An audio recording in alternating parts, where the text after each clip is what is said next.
Պողոսյան, այսօր Վենետիկի հանձնաժողովի ներկայացուցիչները քաղաքական ուժերի ներկայացուցիչների, ինչպես նաև քաղաքացիական նախաձեռնությունների հետ հանդիպում էին կազմակերպել Երևանի պետական համալսարանում, քննարկում էին սահմանադրական փոփոխությունների նախագիծը։ Հիմնադիր խորհրդարանը չէր մասնակցում, ինչն էր պատճառը։ Մենք դեմ ենք այդ նախագիծը առհասարակ քննարկելուն, որովհետև նախագծի քննարկումը ռեժիմի մասնակի լեգիտիմացում է։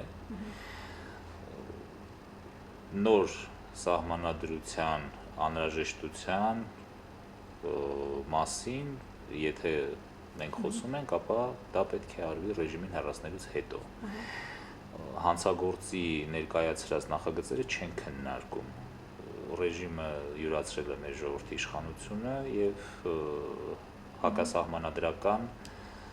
մեթոդներով է կառավարում, սահմանադրության դեմ է աշխատում ամեն օր, ամեն վայրկյան եւ սահմանադրությունը ամեն վայրկյան խախտող ուժի մեր երկիրը գաղութացրած, մեր ժողովրդի իշխանությունը յուրացրած ուժի ներկայացրած հաստատուղթը չի կարելի քննարկել։ Օրինակ ՀԱԿ-ը, ով ծայրահեղ ոչ ասողներից է սահմանադրական փոփոխությունների նախագծին, բայց Վենետիկի հանձնաժողովի հետ հանդիպեց եւ ասեց այն ամենը, ինչ մտածում էր նախագծի մասին, ինչու հիմնադիր խորհրդարանը դա էլ մյուս դիրքորոշումն է, որ պետք է մասնակցել քննարկումներին եւ աշխատել այդ գործընթացը օգտագործել որպես դիրքորոշում ներկայացնելու եւ փաստաթղթի անընդունելիությունը ցույց տալու տարբերակ, բայց մենք կարծում ենք, որ պետք է ավելի արմատական լինել եւ չմտնել ռեժիմի կազմակերպած խաղի մեջ, այդ խայծը կուլ չտալ եւ միանգամից գնալ ռեժիմին ոչ ասելու ճանապարհով, այսինքն եթե խոսում ենք ոչի տրամաբանության մեջ, ապա փաստաթղթի վերաբերյալ ոչը պետք է ընդհանրապես առիթ եւ միջոց դառնա քաղաքական ուժերի, ընդդիմադիր քաղաքական ուժերի համար կոնսոլիդացվելու եւ ժողովրդին ոտքի հանելու ռեժիմին ոչ ասելու նպատակով։ Այսինքն պետք է այս ոչը լինի ռեժիմի նկատմամբ ոչը, ոչ թե ընդհանրապես փաստաթղթի։ Հերթական անգամ մասնակցել ռեժիմի կազմակերպած խաղին, նրա կանոններով եւ նրա ընտրական հանձնաժողովի վերահսկողությամբ գնալ քվեարկել եւ էլի նորից հանդիպել նույն պատին, կարծում եմ մեր ժողովրդին կարիք չկա մեկ անգամ եւս այդ փորձությանը ենթարկելու։ Բոլորին էլ հայտնի է, թե ինչ է լինելու, բոլորս էլ հասկանում ենք, թե ինչ է լինելու։ Պետք է հրաժարվել համակարգային մտածողությունից, առհասարակ հրաժարվել։ Պետական կառավարման այս համակարգը կեղեքման գործիք է, ցեղասպանության գործիք է, այն պետք է քանդել եւ ստեղծել ազգային պետական կառավարման համակարգ։ Ոչ թե ոչ ենք ասում սահմանադրական փոփոխություններին, ավելի ճիշտ միանշանակ մերժում ենք, բայց սահմանադրական փոփոխություններին կրկնում եմ, ոչ ասելու process-ը մենք պետք է օգտագործենք որպես քաղաքական ուժերի կոնսոլիդացիայի գործոն։ Իսկ կոնսոլիդացվելուց հետո պետք է ոչ ասենք ռեժիմին, ժողովրդին ոտքի անենք, փողոցային պայքարի։ Միևնույն է, այս տարբերակով եթե առաջարկվում է գնալ քվեարկել ոչ, մենք հասկանում ենք, որ խաղը կեղծելու են հանրաքվեն եւ ռեժիմը անցկացնելու է իր նախագիծը։ Նոր դրանից հետո ենթադրվում է, որ պետք է ժողովուրդը փողոց դուրս գա, որ այդպես է ավելի արդյունավետ է միանգամից մոբիլիզացվել եւ փողոց դուրս գալ։ Միևնույն է, վերջը դա է լինելու, էլ ինչի համար, եթե զուտ գործնական ենք մտածում, ինչի համար գնալ այդ լրացուցիչ ավելորդ գործողությանը, մարդկանց հյուծել, նորից տանել ընտրատեղամասեր, նորից մեկ անգամ եւս մարդիկ հույսեր կապեն այս ապազգային եւ անցավոր համակարգի հետ, ինչի համար։ Սահմանադրական փոփոխությունների նախագծի առիթով կոնսոլիդացվելու փողոց դուրս գալու, կարծես թե պատրաստ են միայն առայժմ հիմնադիր խորհրդարանը եւ Ոտքի Հայաստան շարժումը, որը ղեկավարում է Անդրեաս Ղուկասյանը։ Էլ որ ուժերի հետ եք պատկերացնում կոնսոլիդացիոն գործողությունները։ Հայաստանում ուրիշ քաղաքական ուժեր կան, դրանցից մի մասը, որոնց հետ մենք շփումներ ունենք եւ կոնսուլտացիաներ ենք անում, նրանք նույնպես դեմ են այս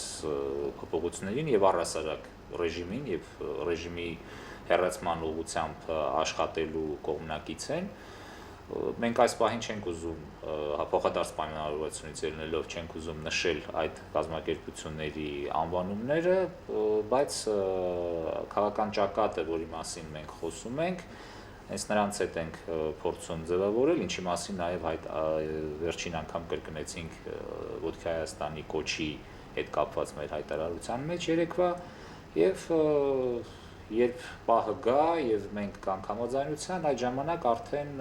կհրապարակենք ինչպես ճակատի կազմը, այնպես էլ այն հիմնական գործնական քայլերը, որոնց միջոցով ճակատը մտադիր կլինի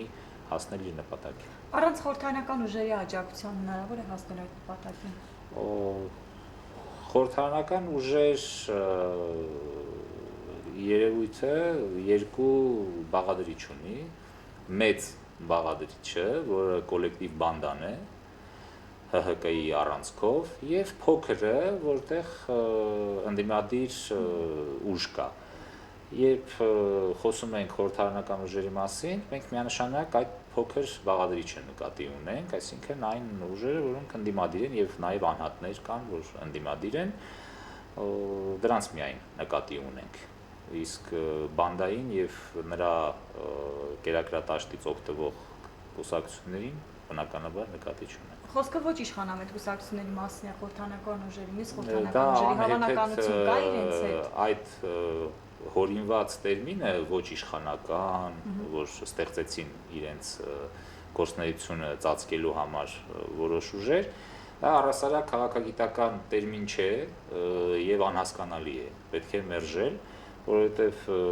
քաղաքական կազմակերպությունները բնականաբար ձգտում են կառավարման լծակներին գալ, որպեսզի կարողանան իրենց ծրագրերն իրականացնել դասական։ Եվ եթե չեն պայքարում կառավարման լծակների համար, ուրեմն չեն պայքարում տվյալ պահին կառավարող ուժի դեմ, այսինքն ընդդիմություն չեն, ուրեմն իրենք չկան։ Դա այնպիսի մի վիճակ է, որ պետք է կամ դեմ լինել, կամ կողմ։ Ոչ իշխանական տերմինը մոգոնվել է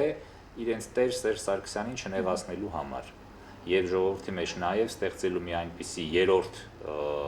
շերտի մասին կեղծ պատկերացում, որ հնարավոր է ոչ կողմ լինել, ոչ դեմ, եւ չգիտեմ իբրև թե կառուցողական լինել, իբրև թե ինչն է, դրանք անհեթեթություններ են։ Եթե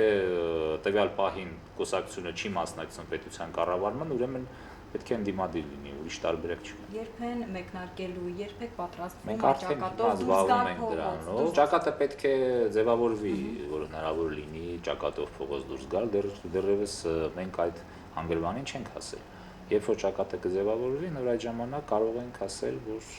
ճակատը ինչպես է պատկերացնում փոփոխությունները, ինչպես է պատկերացնում դրան հասնելու ճանապարհը։ Այս պահին դեռ ճակատը չկա եւ